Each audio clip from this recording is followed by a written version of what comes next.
I would like to see advocates of children's rights band together. And I don't even see why they decided to call it male genital cutting and female genital cutting, honestly. But since they did, we need to band together across the sex and gender divide and make clear that the central ethical issue here is children having control over their own bodies.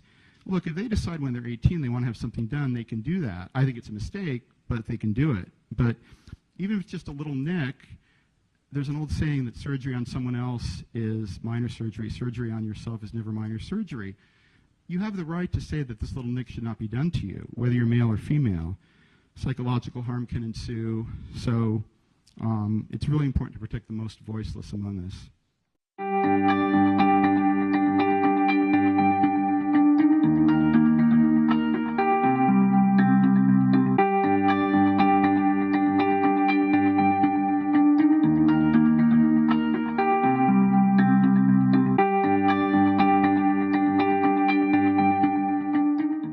Ladies, Stephen Svoboda. Thank you, Mike. You can't get stuff. So I'm going to talk about genital autonomy, which will be terminology some of you will know and some of you won't. We wanted to flip the dialogue from talking about circumcision, and I'll use the word circumcision with new audiences, but I wanted to be for something rather than just against something. And I mean, I didn't invent the terminology, but it's been really a good thing being in favor of something rather than against something. And although I am proud that I had the first paper that used it in print.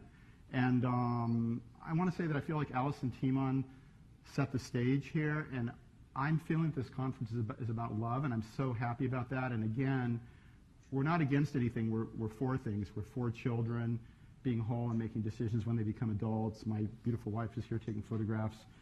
So genital autonomy is an issue that cannot be covered in an hour or two, if it ever could be. I'm not going to get into the HIV issue, religion, so-called harm, medical claims, except in passing. I'm going to tell a couple stories that hopefully are interconnected about events that happened in 2001 and 2002, and then recent events that sort of followed up on it. And if I do my job well, it'll all connect up in a wonderful, amazing way. Hopefully that'll happen.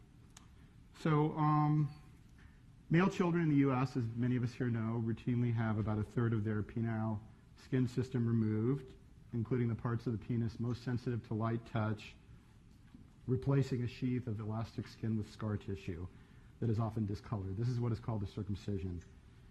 Dr. Warren Farrell has written in it's been quite a number of years now since he wrote this, but I still consider it the most powerful, succinct summary tying together genital autonomy and broader men's issues. And of course, I'm involved through NCFM with the broader issues as well. Hey you! Yes, you! Watching this video. Did you miss out on going to the International Conference on Men's Issues? Or did you go and now you missed the fun times you had at this amazing event? Experience the magic of ICMI 2019 again, or for the very first time, with Honey Badger Radio's ICMI disc set.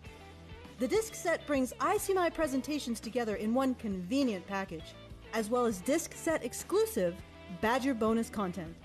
Enjoy behind-the-scenes Badger interviews with free speech and men's issues luminaries, like Sargon, Janice Fiamengo, and Count Dankula, as well as a never-before-seen Badger cartoon.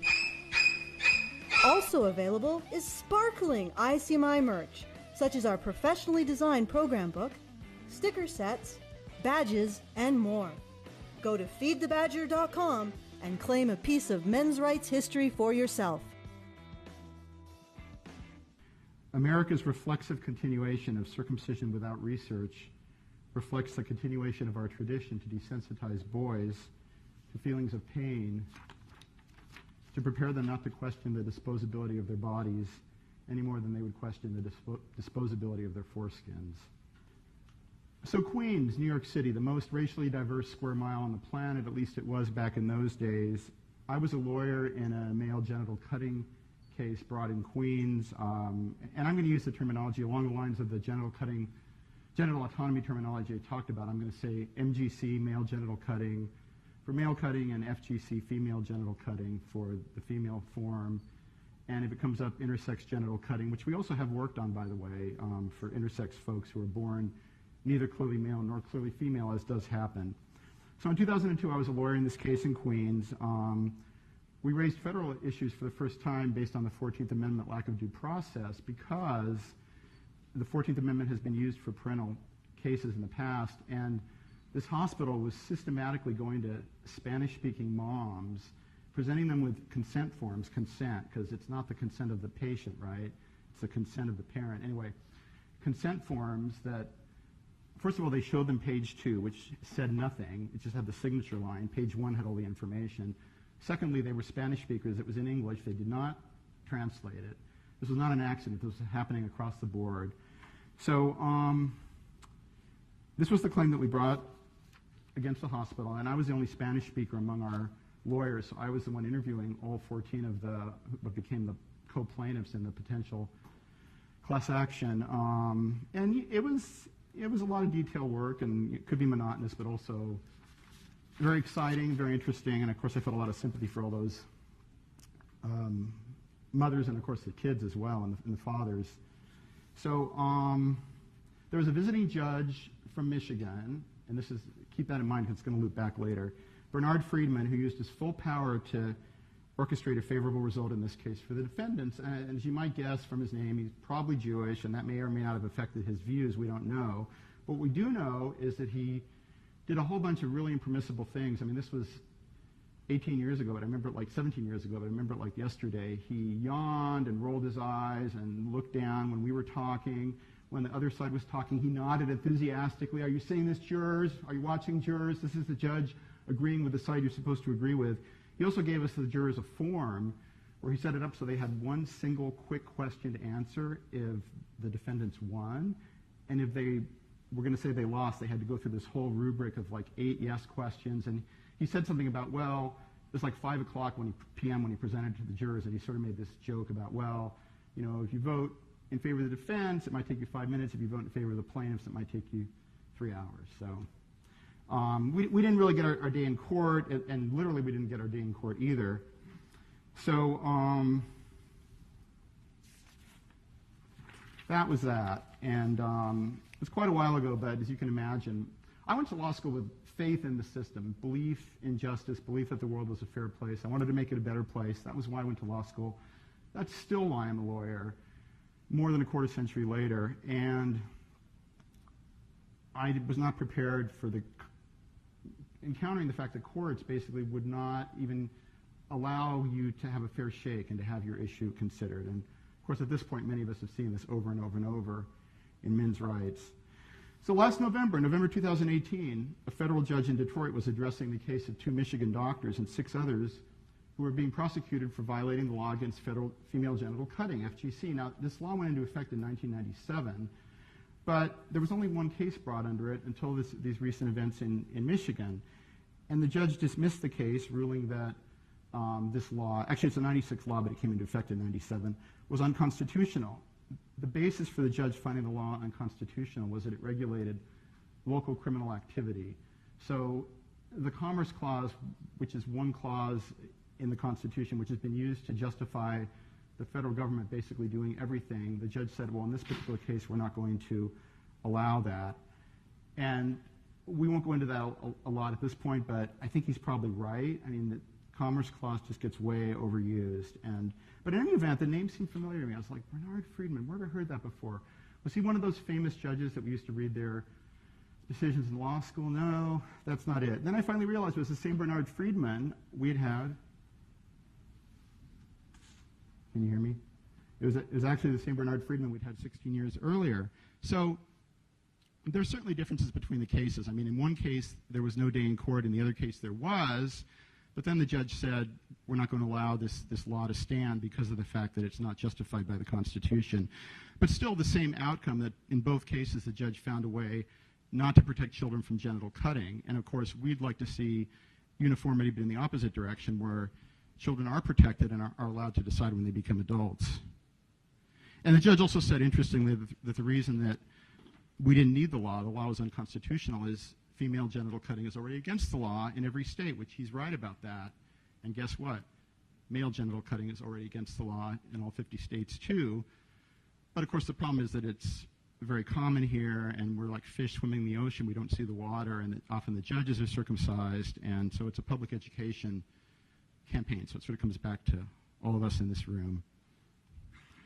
So a Dutch medical colleague of mine had an interesting comment. We in Europe keep surgery as a last resort for treating or preventing disease, especially when those benefits are possible without surgery, and even more so when the patient cannot consent. But in America, you doctors begin with surgery, one of the first experiences of life for a healthy boy, certainly the first sexual experience, and ask what treatable infections that he could have avoided anyway will he hopefully get somewhat less of. This is completely contrary to medical ethics, makes no sense. And even the American Academy of Pediatrics has basically admitted that there is only one very small possible theoretical justification for circumcision, but it's way outweighed by the risks, and even that one is not definite, so there's no justification, folks, and this has just been going on due to cultural inertia. So there's been this dilemma where we've got all forms of male genital cutting allowed, but this law that outlaws even extremely minor forms of female genital cutting that actually are more minor than circumcision, and how do you make those consistent with the requirement not to discriminate based on gender? Well, you of course can't. Again, this is something that needs to be, people's awareness needs to be raised about it. So some people have taken the approach of actually trying to make certain minor forms of female genital cutting legal, which is not a direction that any of us in the movement really support, to sort of create a buffer of protection to circumcise male children by also doing it to female children. Well, I see a different way out of this mess. I would like to see advocates of children's rights band together, and I don't even see why they decided to call it male genital cutting and female genital cutting, honestly, but since they did, we need to band together across the sex and gender divide and make clear that the central ethical issue here is children having control over their own bodies. Look, if they decide when they're 18 they want to have something done, they can do that. I think it's a mistake, but they can do it. But even if it's just a little nick, there's an old saying that surgery on someone else is minor surgery. Surgery on yourself is never minor surgery. You have the right to say that this little nick should not be done to you, whether you're male or female. Psychological harm can ensue, so it's really important to protect the most voiceless among us. So interestingly, before I get to the second sort of main issue I want to talk about, or set of developments I want to talk about, there have been several legal cases supporting genital autonomy, but not in the US, in Europe. There have been two German courts, one very famous case in 2012 that later was legislatively overruled, basically based on Jewish lobbies, and some Islamic lobbies, but almost entirely Jewish lobbies arguing that it was anti-Semitic, discriminatory, whatever. So I try not to get into those issues. I'm not myself Jewish, and I feel like, nor am I Islamic, and I feel like those communities need to take up those discussions themselves. But there have been a total of 5 legal cases, 2 in Germany, 1 in France, and 2 in the UK. And one in the UK was really interesting because the judge said it was what's called dicta. It wasn't actually the ruling, but the judge did say that some forms of male genital cutting are worse than some forms of female genital cutting. So that was a very interesting thing to be said in a UK court. And then a later decision protected 2 boys from male genital cutting. So you might wonder why these cases were decided in Europe and not the US. I think there's a bunch of reasons, but I think the main one is there aren't as many circumcised men in Europe, so the judges aren't circumcised, and the culture isn't circumcised in its brain, thinking that this is somehow an okay thing to do.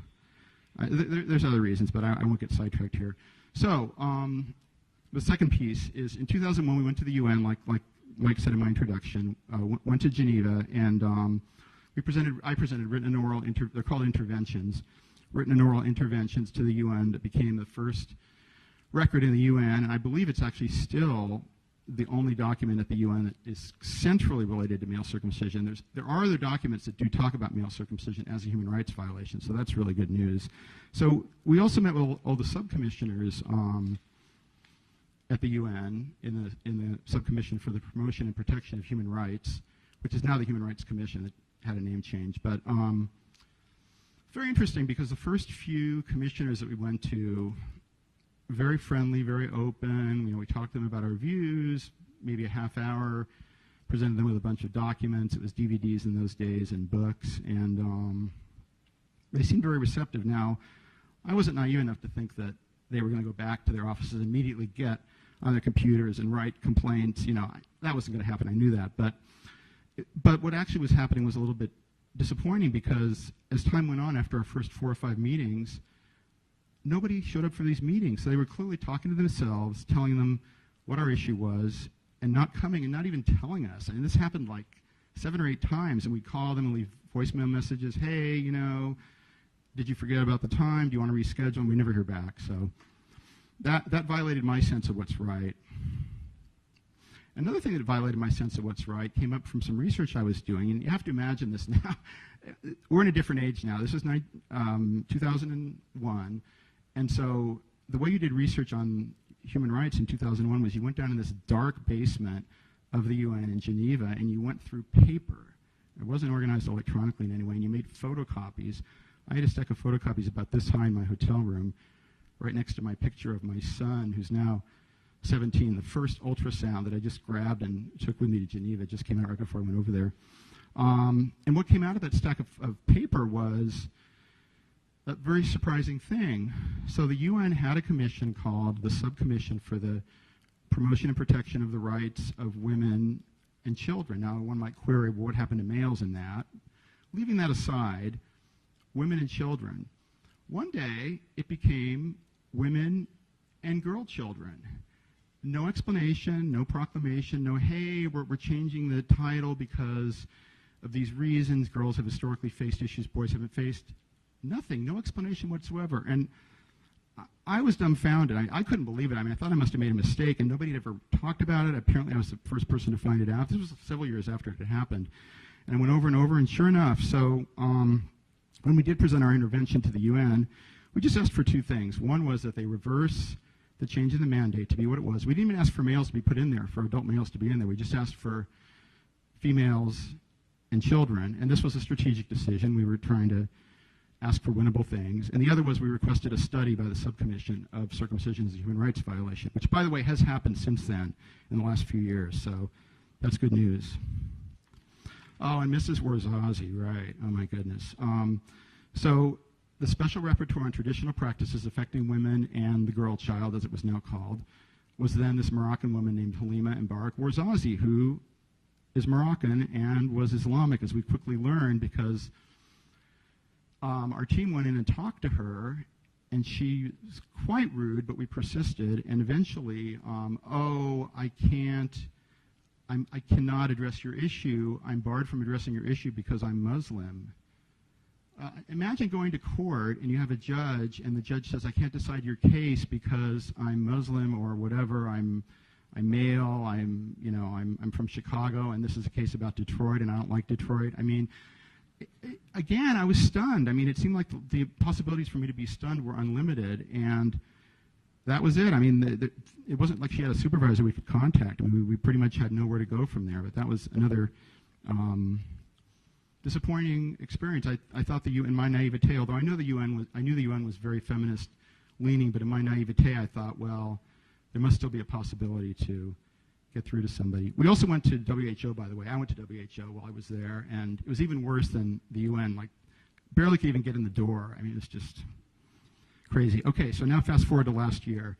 So there's a small international group of us, 8 of us in almost as many countries, so we're meeting usually midnight for one of us and 6 a.m. for another one of us on Skype, and we put together an NGO and created a report about the issue of circumcision as a human rights violation. We went into quite a lot of detail about the reasons for that, and it's available online. I should have probably included that as one of my links. I can add it. But in any event, so we made some good connections with some of the people in the Committee on the Rights of the Child, which again is the same group that we were working with before in the UN. It's the same group. It changed names, but the same group. So we made some good connections, and we actually got invited, after we submitted our general report, we actually got invited to submit what's basically a friend of the court brief. I don't know if everyone here knows what that is, an amicus brief, but a brief where you're not a party to the case, so you're not the defendant, you're not the plaintiff, but as a favor to the court, you're submitting your views on the issue. Let's say it's a case of racism. The NAACP, the National Association for the Advancement of Colored People, might submit an amicus brief. So we were basically being asked by the UN to submit an amicus brief on this Finnish circumcision case. And so we got the documents translated from Finnish to English, and it was quite hard getting the documents from the former attorney. I don't know what the reason for that was. I don't think she opposed us. I think she just was very disorganized. But in any event, we got the invitation. We put it together. It was due on New Year's Eve last year. And so I just looking back on it, it's funny. At about 2 p.m. on New Year's Eve, which of course was 1 hour before the deadline, I was frantically finalizing all the details, and we got the thing off, and it just felt so amazing to get this request to do this and to put it together, 8 of us. The former leader sadly passed away. Paul Mason did a fantastic job, Australian lawyer, which was what led to me taking over last year.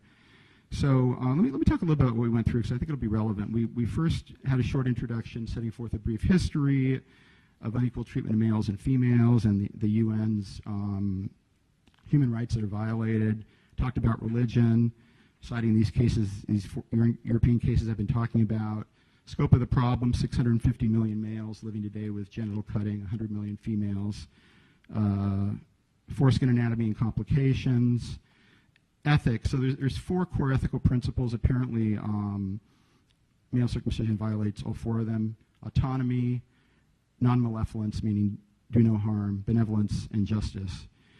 And so we concluded by recommending that, or by stating that one violation not justify another violation, and asked that the court make a guilty finding against the Finnish defendants who committed the circumcision. The answer hasn't been handed down yet. It's not due till October. But I'm just so happy to be standing here before you and talking about this. And it does feel, and not just on this issue, but I feel like in general, things are changing. You know, we're making a lot of progress. And thank you to everyone in this room from the bottom of my heart. It's just great to be standing here. And we're not done, obviously. And still, if you go out in the street and talk to 10 people, 9 of them aren't going to know what men's rights are, let alone be in favor of us, but even know what they are. So we still have a ways to go, but I'm just so heartened by the progress and so thankful to everyone. So, and we have some forces in our favor. The proliferation of the internet, which is just keeps going more crazy every year. Growing skepticism to authority also cuts in our favor, if you excuse the expression. Doctors aren't given the respect that the automatic respect that used to be given, which, you know, I think is a good thing. I think they deserve respect, but they don't deserve automatic, unreasoning respect without looking at what they're suggesting. And I believe that changes in perceptions of gender and sex may also be helping in this world. There are some people very close to me who have recently decided that they're male rather than female, and I feel like the world is freeing up. I feel like our concepts are freeing up. Our reified, if you know what that word means, very fixed ideas of what male and female are freeing up. And I feel like that actually is going to favor us, because feminism depends on this concept of men are this and women are this. But if men can be loving, if men can be open-hearted, if men can be beautiful beings, as we all can be, and as women can be just as much, obviously, it just blows the whole thing out of the water. So I feel very optimistic about that. And I feel as long as childhood genital cutting is perceived as a gender issue, we will remain divided. Once it becomes a human issue, we will stand united. The personal is political for us, too. Thank you.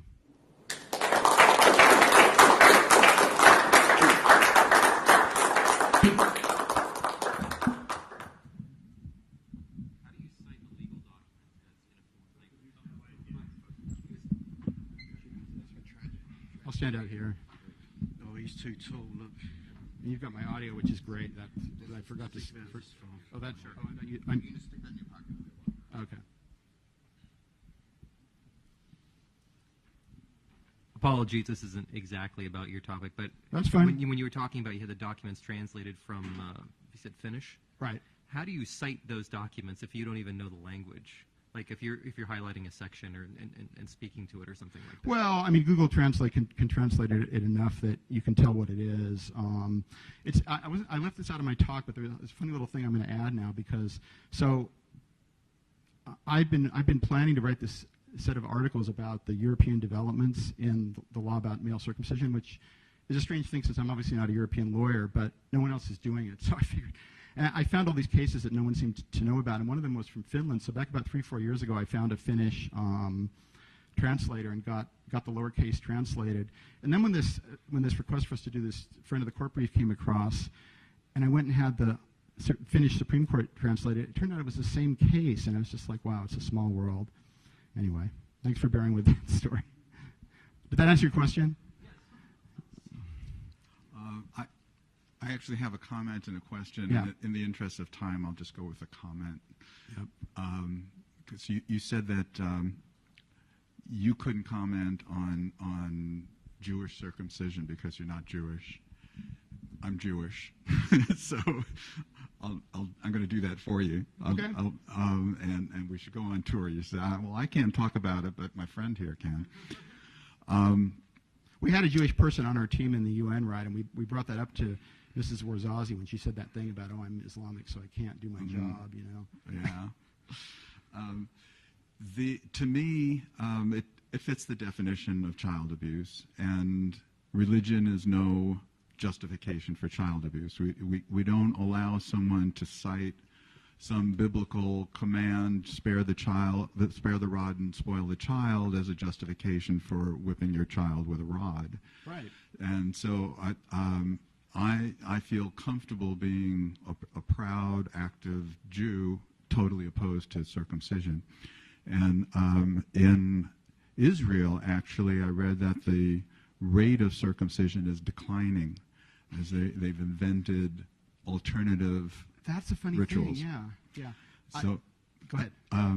Just to finish, when I was a kid, Judaism is constantly changing and reforming, and it's not just that we don't sacrifice animals and stone adulterers anymore. It's in flux. And when I was a kid, the concept of a female rabbi was just so foreign to me. It never occurred to me. It never occurred to me to think, how come dolphins aren't allowed to compete in swimming in the Olympics? Exactly. It just never occurred to me. And now half the rabbis in my area are women. Yeah. And I'm absolutely convinced that if we circumcised girls instead of boys, Jewish feminists would have ended the practice a long time ago. Right, and I will say a little more actually, because although I'm not Jewish, my kids consider themselves Jewish because their mom is Jewish, and in any event, and it's so not an issue. I mean, both of them was left intact. One was born female, one was born male. You won't be surprised probably that either of them was, but left intact. But it's just crazy. I mean, this idea that, he's going to see his dad in the bathtub, or, he's going to go to temple and they're going to find out he's not circumcised. And, I mean, even rabbis, for a while there was a search for a synagogue, and even the rabbis that spoke would sometimes come out and say, we don't care about the circumcision issue. It's just such a that may be different in different parts of the world, I understand, but I completely agree, Fred. It's really changing and freeing up a lot.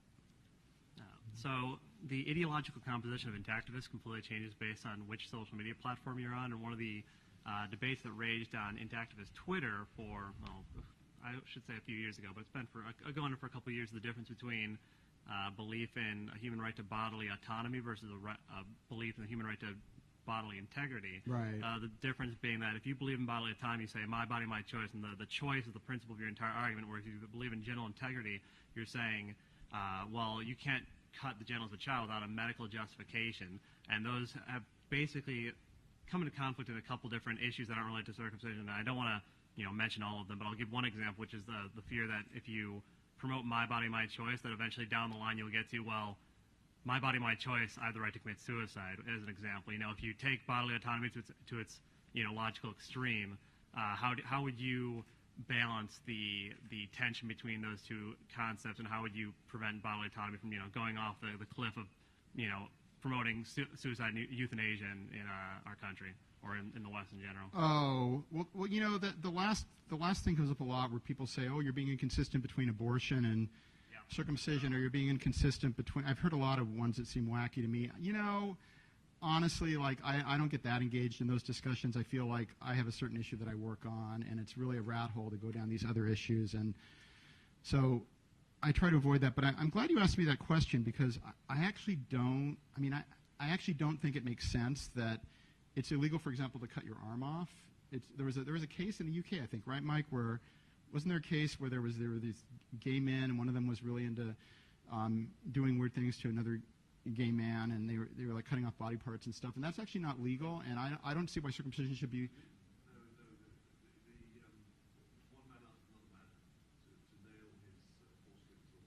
All right.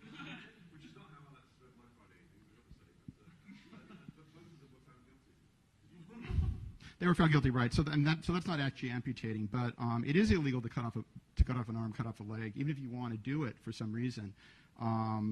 So I actually don't see why that should be illegal, and circumcision should be legal even for adults. But that's just my personal view, and that's so far down the road. And I never say that to a group other than this group, because it could be counterproductive. Because really the goal is to get us to a point where children are being left alone to decide for themselves. But yeah, it's a good question. I think you said near the beginning of the speech that circumcision is already illegal in all 50 states. Right. Right? And obviously that's not being enforced. Right. To say the least. Yeah. So I just wanted to know, like, what's the basis for saying that it's already illegal? Is that based off of like? Well, Judge Friedman said that female genital cutting was already illegal in the 50 states, and that's why the female genital cutting law was unconstitutional. And all the laws that he was mentioning for female cutting are just as applicable to male. Assault, battery, in some states there's sexual assault laws. There's probably other ones, probably false imprisonment might apply. There's probably a whole bunch of them, but certainly assault and battery is an easy one in all states. It's just like there's other things like not allowing everyone to vote, and a black man wasn't actually 3/5 of a person exactly, but in a sense they were treated that way. All sorts of things we've done in the past that made no sense, but that still happened because the public understanding tolerated it. So I think really it's about educating the public, educating the judiciary, and we're making progress. We really are. There's definitely more to do, but you're doing it partly, Stephen. I mean, Mike Buchanan's doing it. I mean, my wife's doing it. She talks about it. I mean, we really are. I have another question. I heard in New York after this whole Epstein thing happened that they removed the statute of limitations for child sex abuse. I was just right. It's pretty much the same answer. Possible to use something like that to start prosecuting like circumcision. It's pretty much the same answer. It should be possible. It's pretty much the same answer as to why male circumcision isn't considered illegal. It should be usable, but it isn't, just because courts will not see it as that. And it's been tried. I mean, and it's been, as you can imagine, although I'm not a litigator myself, I did have those two cases that I talked about, one of them. But I hated litigation. I hated the experience. I'm not going to do it again. I can support litigation, but I don't actually do it myself. But having done those two cases, I've seen how these things play out, and how the law just twists things and doesn't give you a fair result. It's unfortunate, but we're just not in a place right now to understand that law should apply. But you're absolutely right. It should apply. Okay. It would apply in a fair, just world, the world we're all working for. Thanks. So, since you're a lawyer, how would you, as a lawyer, how would you distinguish between a legitimate medical procedure on an infant versus something like circumcision? Well, it's pretty easy in the case of circumcision because, like I say, there's been a lot of scrutiny of these different claims for circumcision, HIV. I really roll my eyes at that one, and even the American Academy of Pediatrics, which has pretty much been an apologist for circumcision for like the last 3+ decades, even they have admitted that there's actually no basis for it, they still go ahead and say, oh, but we want to allow the parents to have input. And so their positions don't make sense if you analyze them critically. The American Academy of Pediatrics, the main pediatric association in the U.S., but there's not even, the thing about circumcision is there's not even one actual medical benefit to it, and there's definite harm, for sure. There's immunological effects, there's erogenous effects, there's protective effects. All three of those are harms, and a lot of men feel, for a lot of men, they feel like it's the core wound of their whole lives. It ruins their whole lives. I know men whose lives are ruined. I know men who committed suicide because of it. In fact, I have close colleagues I've worked with who've committed suicide, including one this year. I mean, it happens routinely. It's pretty common. And even if they don't commit suicide, they're depressed, their lives are ruined. I'm lucky that I'm one of the least affected men who was circumcised, who's a core activist. I feel very fortunate about that, but it really does ruin lives for a lot of men. Yeah, one other question, too, to kind of follow up on what you said. I've also heard that people claim that it enhances the pleasure during sex. Is that true, or is that not true? No. Okay. I've heard that said. I've just heard it said. So. Well, I had a friend who was circumcised as an adult, and he claimed that it enhanced his pleasure. I think... I've got a counter example. I've been circumcised as an adult, and I say no, it doesn't enhance anything. In fact, it make it worse. The doctor itself says, yes, you can last longer. That was his argument, and he said that will be an advantage for you. But I found out that now I last so long that I don't come anymore. That's no fun at all. It is no fun at all to have sex, and it doesn't happen at the end, because you just haven't got enough stimulus anymore. So what the doctors say as an advantage, and I heard also Muslims say as an advantage, that can actually turn into a massive disadvantage. So I say no. Okay. And the risk is there, and don't take that risk, basically. The fact there are individual men who will claim that circumcision helped their sex lives, but we could probably find men who would claim that eating Lucky Charms makes their sex life 3 times better. I mean, you have to go back to the 4 core ethical values that are observed in all other medical cases, other than this odd exception that has been grandfathered in since the 19th century, 150 years ago, when this character, Louis Sayre, brought it in, and we've had it ever since. And you've got to look at it rationally, as Europe is doing, which is why these cases are coming down in Europe. Religion, people have the right to practice religion. I'm a fan of organized religion myself. I'm not an opponent of organized religion. I'm also not an opponent of doctors, unlike a lot of people in the movement. I'm just not. I'm not going to make anybody wrong to win this, except people that support circumcision. Those are the only people. All right. One other question it's a two-parter. Is the argument when you were litigating, was it on a religious basis or on a medical cleanly basis or something like that? You mean... The reason for, if somebody's going to say we should be circumcising for this reason. Well, there were 2 cases I was involved in. There was the class action that I talked about in Queens, and then there was the case of this Greek boy who was circumcised sort of just by accident, and his father felt like it was the worst thing that had ever happened to him, and he apparently felt that way too, because the Greek culture doesn't do it at all, and they take baths in the nude, and it was very noticeable and sort of odd, and I think the kid was, honestly, I think the kid reacted more because the father was so upset about it, but nevertheless, the father's reaction was reasonable, and the kid's reaction was reasonable.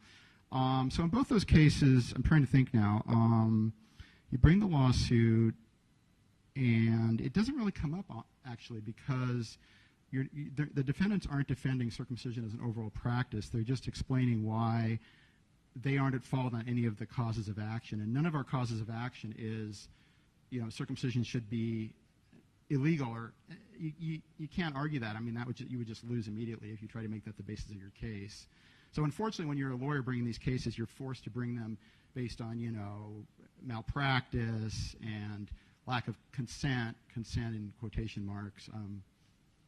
Because you mentioned the inertia thing, and it seems like the public perception is that it's simply cleaner, which I find to be ridiculous. I mean, how is it that farm animals aren't circumcised and are fine, but the cleanest... It's illegal to circumcise a dog. The cleanest animal ever by a million has issues. I can't logically connect those things. Totally, there's no logic to it. That's one out of, but it does come from our Puritan, back in the days when Puritans had a fairly important profile in the U.S. and were, I don't know if they were actually a majority technically, but they were certainly a majority in their influence.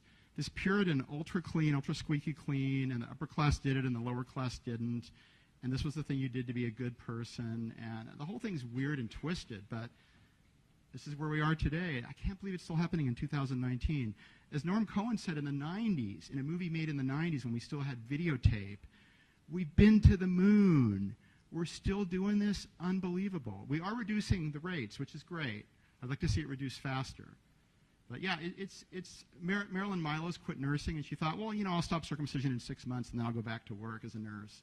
Well, she's still running Genital Autonomy America, formerly No Circ. I get to ask my question now. I'm wondering in terms of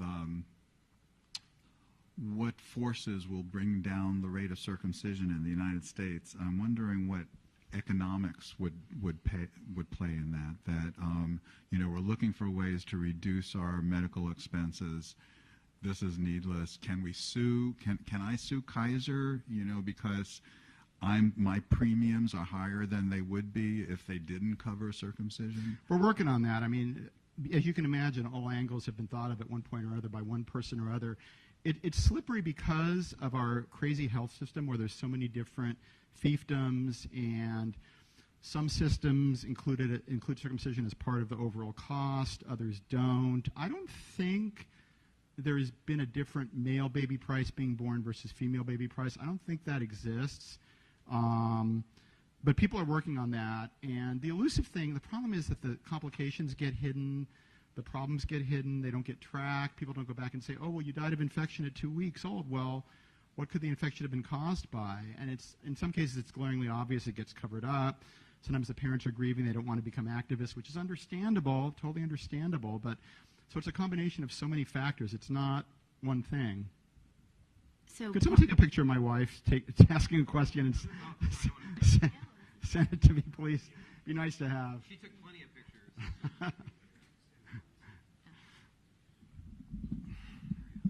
No, you should put it down here. Wow. So in my line of work with adults, I find that any type of trauma that happened to that adult from the time they were in their mom's in utero to about 7 years old will absolutely affect the unconscious way that they deal with the world as an adult, whether it's through mindset or emotional state, etc. And I mean, I have not been circumcised in any way or had any genital cutting, but I can imagine it's absolutely a traumatic thing for an infant to have, that very sensitive part of their body removed without any pain, medication on. I happened to see the tray thing that the infants are put on, this hard plastic. It looks like a torture device from a horror movie or something. And so not only does the infant not have anything soft, at least, it's also hard. So the entire experience has to just be, from my understanding of the human condition, incredibly traumatic. And so I'm curious, has there been any research or studies done? Because the other thing, too, that happens, I had trauma as an infant, and one's body does this, right? You crouch when you're, and the restraints are being held. So they're stimulating all those muscles, but they can't cover their bodies because they're restrained. So all that energy and pain and terror, whatever, is being stored in the arms and legs. And I know from my own personal experience as an infant that there's parts of my body that still have to kind of release from that trauma. So I'm wondering, has there ever been any studies that have looked at stored stress in the muscle or emotional or anger issues or something like that because of in populations of circumcised boys versus not? Thanks. There have been some studies in that direction. There was a set of a few studies from the 90s from Sweden, I think it was. There's a lot of areas of this issue that unfortunately are understudied, but the thing is people don't want the message. That's the bottom line problem. David Chamberlain wrote a book, too, about the same issue, about it causing problems, circumcision causing problems through birth trauma. But the message needs to be, the public needs to be primed so the message can be received. Thank you very much, Stephen. Ladies and gentlemen, Stephen Svoboda.